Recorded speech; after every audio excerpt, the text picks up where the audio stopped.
How you start your morning is how you train your brain. I'm going to go over 5 domains of habits that you can do in the morning that is going to shift your day to be happier and healthier.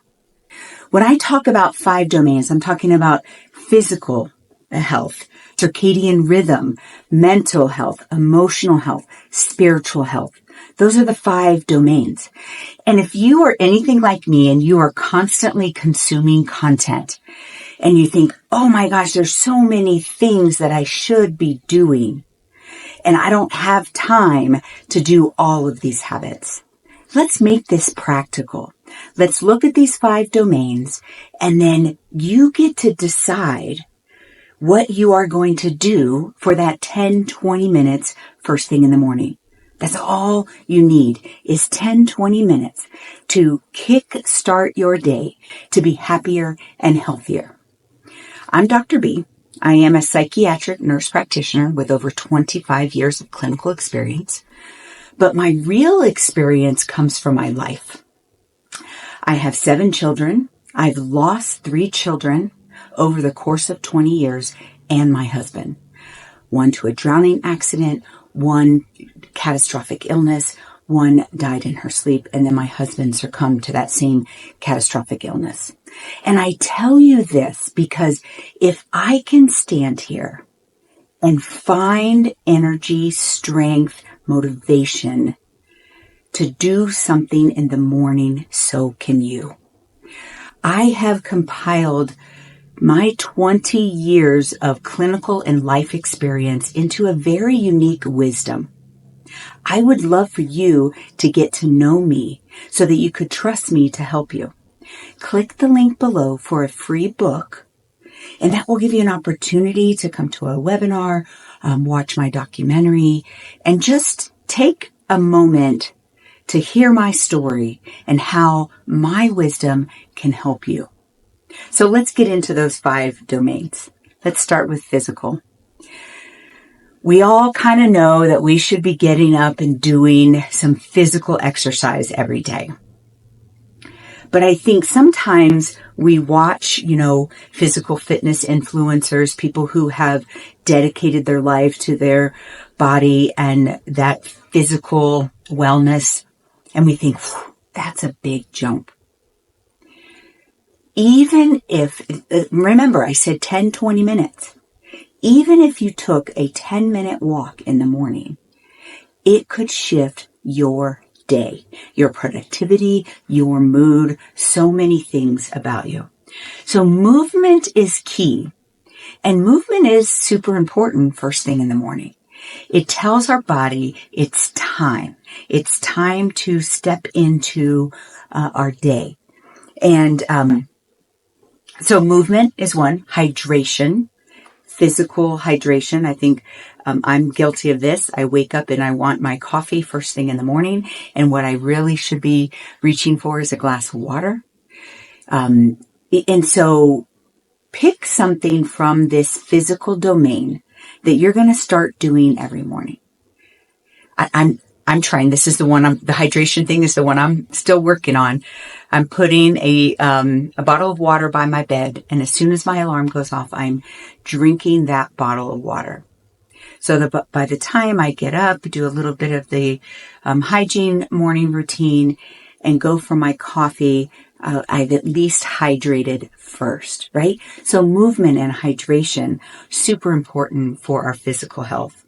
Some people do cold exposure in the morning. So cold and hot, there's a lot of health benefits to these things. Doing cold in the morning, heat at night.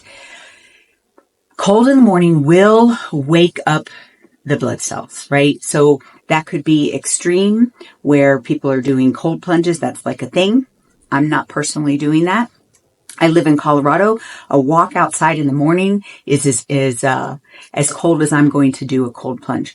But these are some things I just want you to think of the physical as a domain that you need to include in your 10 to 20 minute morning routine. So for me, I do the walk and I'm really trying hard on this hydration before my cup of coffee.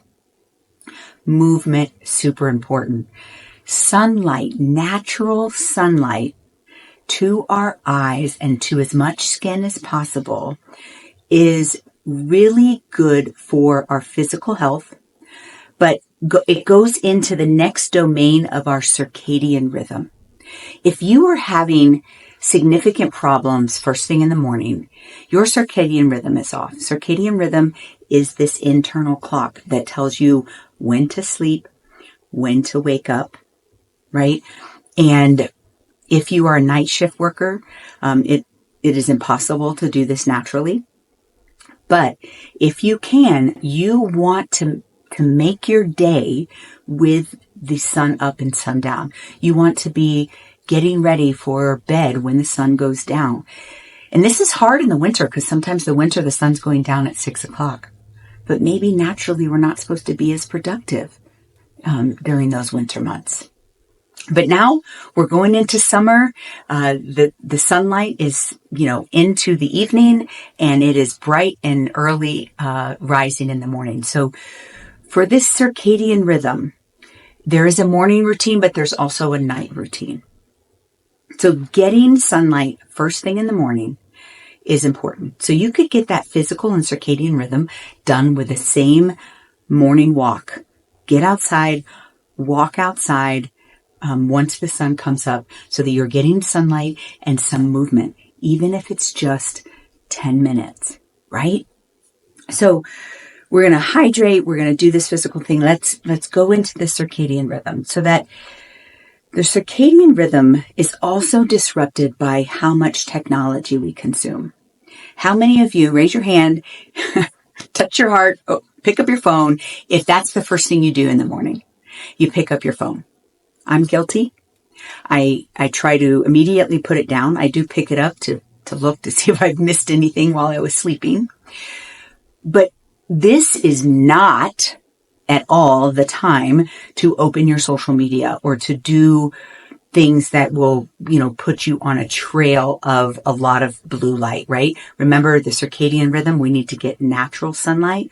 So, okay, you got to check your phone first thing in the morning. Fine. Then put it away.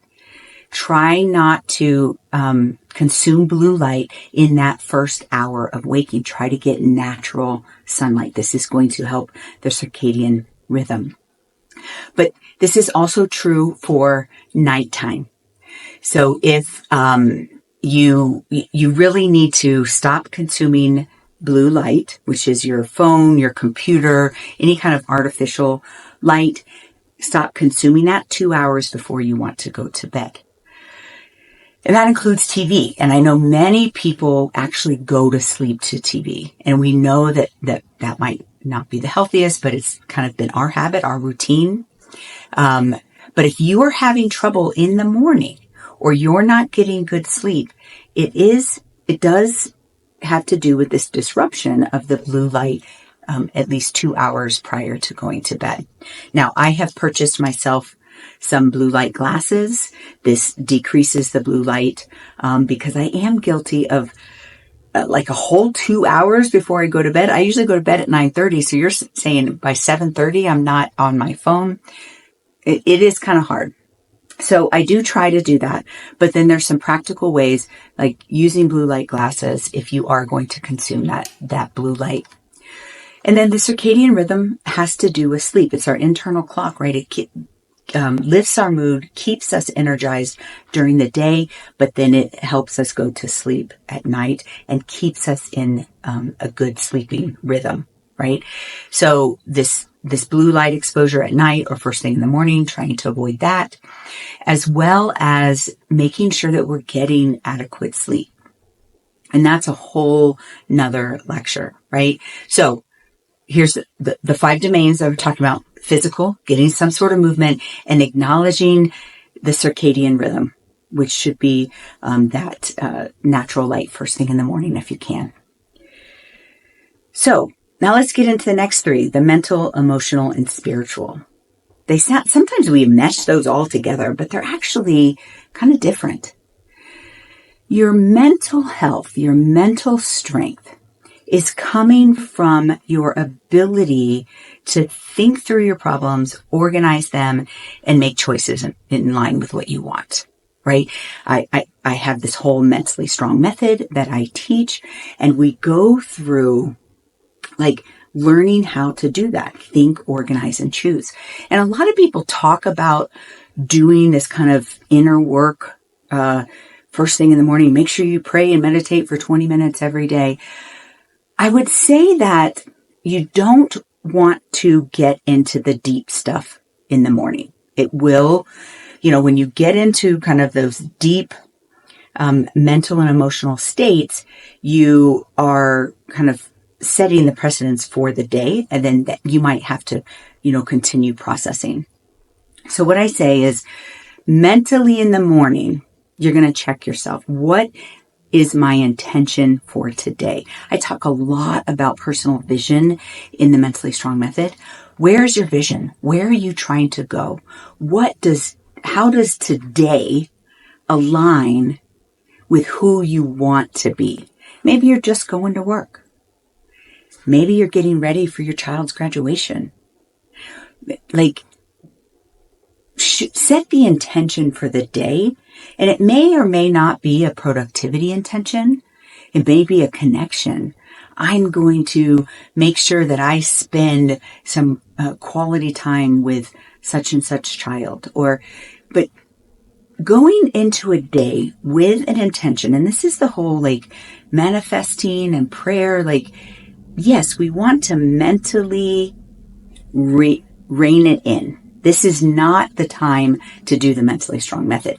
This is the time to check your personal vision and decide, what do I want out of today?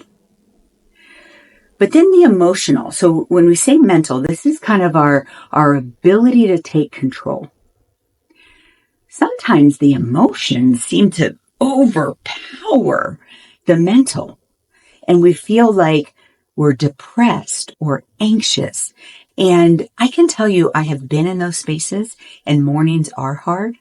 If you know my story, my daughter died in her sleep, and I did not know it until the morning. And especially the first couple years after her death, my mornings were a reminder that she's gone. And the weight of grief and the sadness was so heavy in the morning. I felt like I was trying to rip it off. And so emotions, if you can, right? In the depths of something as severe as losing a child. I have a personal friend right now who is going through a fear of her child, making bad choices and something bad happening. And there's just this heaviness. Yes, if that is the case, then taking the time to emotionally check in and see what can be released and pull on that mental strength for the intention for the day. But all of us should be working on our mental health. I call it controlled grief, or we talk about it in the Mentally Strong Method. We should all be doing the Mentally Strong Method on a regular basis to have that foundation of mental strength. But the Mentally Strong Method does bring up a lot of emotions. And if you do that first thing in the morning, you may need a couple hours to process through or to get it be back together, right? And so that emotional domain, unless it's urgent, unless it's overwhelming, I want you to move it to your evening routine.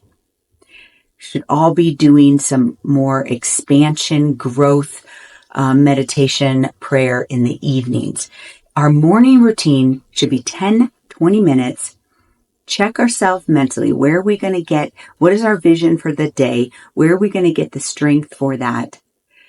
Check our emotions. Decide when we're going to work through those things. And then lastly, a spiritual check-in. So the 5 domains: physical, circadian rhythm, mental, emotional, and spiritual. We don't talk about our spiritual health often enough. We are physical, mental, emotional, and spiritual beings. Our soul is eternal. And regardless of what faith system or maybe a lack of faith system that you come from, I want you to begin acknowledging your spiritual health, whatever that means for you, in your 10 to 20 minute routine. So how do you do all of that in 10 to 20 minutes? You combine it, you multitask, right? I wake up, take my, hydrate, get the water in, and go for a walk in the sunlight. And sometimes I'll take my journal, or I'll just be working on my positive affirmations. I will mentally and emotionally check in. I will decide if emotionally, if I'm heavy that day, and why am I depressed? Do I need to map that out? Do I need to do the whole mentally strong method? Plan for that in the evening. How do I want to show up today? What do I want to accomplish? And I will think through those things as I'm doing a little bit of movement, getting that sunlight. That all combined, even if you only did that for 10 minutes, it could shift your day completely, right? So this overwhelming, you should be doing this, and this, and this.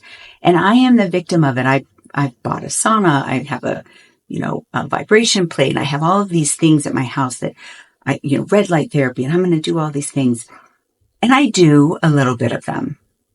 But our morning routine, boy, could it shift our health and happiness if we could commit to these 5 domains first thing in the morning, but just for 10 to 20 minutes.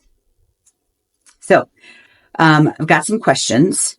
The first one is, I'm so depressed that I just can't. I have trouble even getting out of bed in the morning. This is at that next level. Using the word depression, it does sound like, maybe you are clinically depressed and should see someone professionally for that. I do mini intensives. We've got a mentally strong intensive coming up to learn a little more deeply how to think through your problems, organize them, and make choices in line with what you want. But sometimes we need a little help, including medication or supplements or something that actually helps us get to that next level, right? It doesn't matter what came first, the depression or the lack of motivation. Sometimes we can't just willpower ourselves out of whatever that morning feels like. So, but it is your responsibility to get help.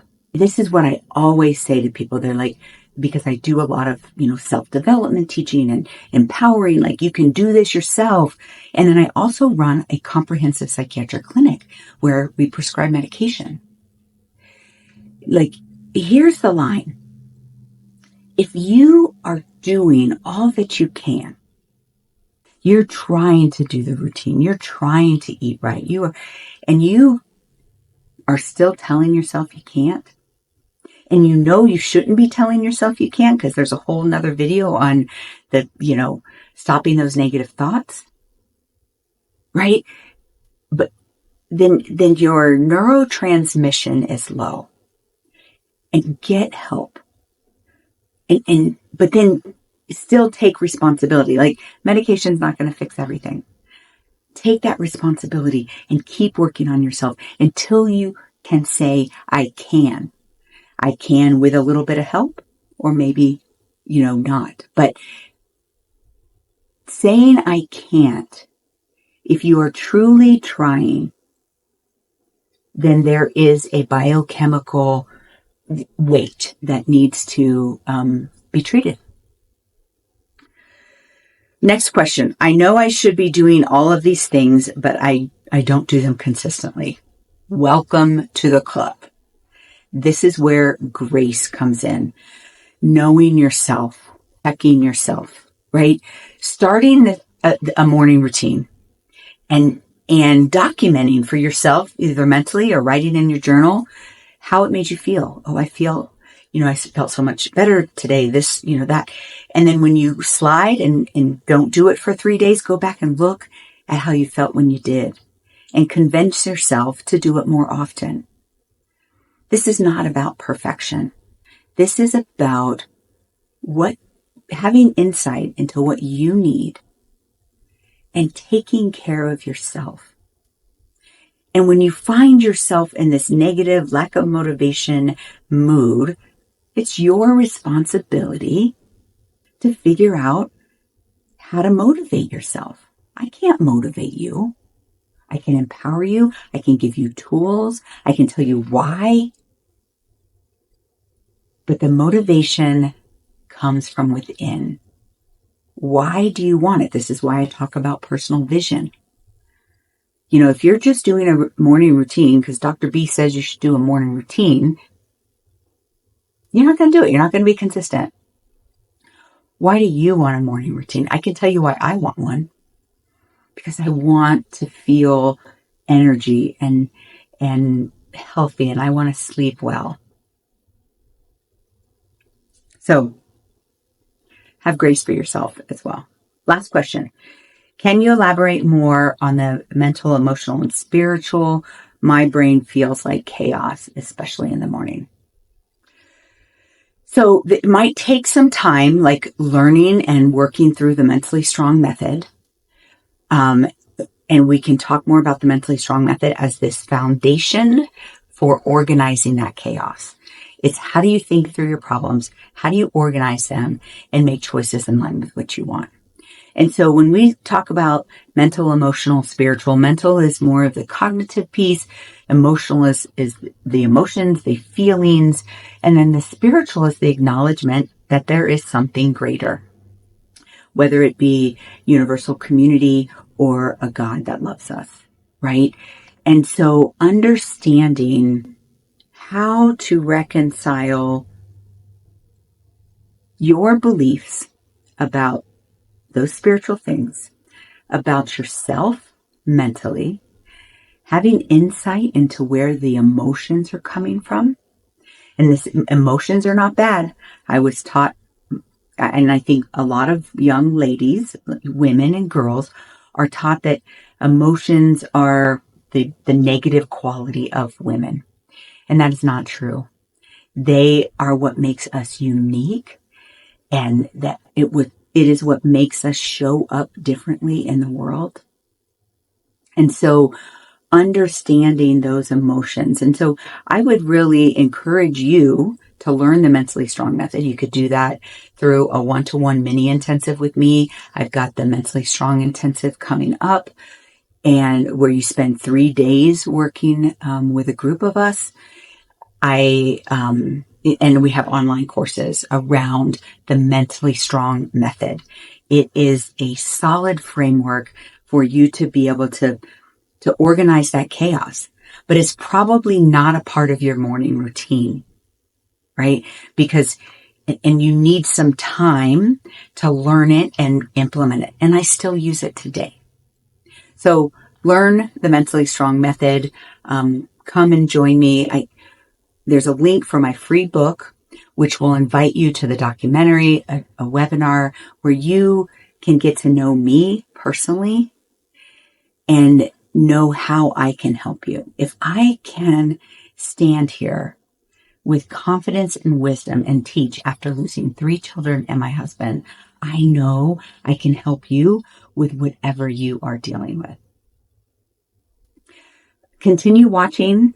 We talked about negative self-talk. So let's watch the video around, positive thinking and getting rid of those negative thoughts. You are mentally strong.